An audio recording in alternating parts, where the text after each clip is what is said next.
चंद्रपूर जिल्ह्यातील जिल्हा परिषद उच्च प्राथमिक शाळा भोईगाव येथे आज मंगळवारी प्रथम शिक्षण परिषदेचं आयोजन करण्यात आलं होतं।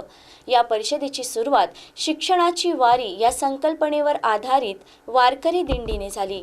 या दिंडीत सहभागी झालेले सर्व शिक्षक शिक्षणाचे वारकरी बनून ज्ञान, मूल्य आणि गुणवत्तापूर्ण शिक्षणाचा संदेश देत उत्साहाने सहभागी झाले।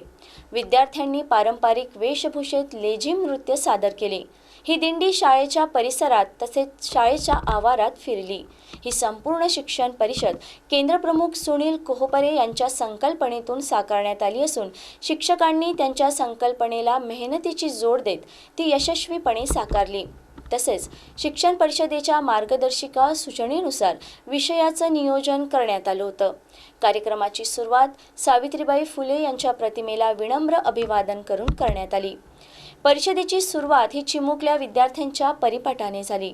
चिमुकल्या विद्यार्थ्यांनी इंग्रजीमध्ये अतिशय सुंदररित्या परिपाठ सादर केला होता। यावेळी संकल्प वृक्षाची संकल्पना साकारण्यात आली। संकल्प वृक्ष ही अभिनव संकल्पनाही साकारण्यात आली असून प्रत्येक शिक्षकाने चालू शैक्षणिक वर्षात विद्यार्थ्यांच्या सर्वांगीण विकासासाठी राबवण्यात येणारा एक नाविन्यपूर्ण उपक्रम संकल्प वृक्षावर नोंदवून आपल्या कार्याचा संकल्प व्यक्त केला। याच केंद्रातील केंद्रप्रमुख म्हणून परीक्षा उत्तीर्ण होऊन नियुक्त झालेले शिक्षक श्रीकांत मंदे आणि विपिन धाबेकर यांचा सत्कार करण्यात आला। त्यांच्या यशाबद्दल उपस्थित मान्यवरांनी त्यांना शुभेच्छाही दिल्या। कार्यक्रमाला गटशिक्षण अधिकारी माननीय कल्याण जोगदंड यांची प्रमुख उपस्थिती होती। तसेच त्यांनी उपस्थित शिक्षकांना मार्गदर्शन सुद्धा केले। या कार्यक्रमाला केंद्रातील सर्व मुख्याध्यापक आणि शिक्षक उपस्थित होते।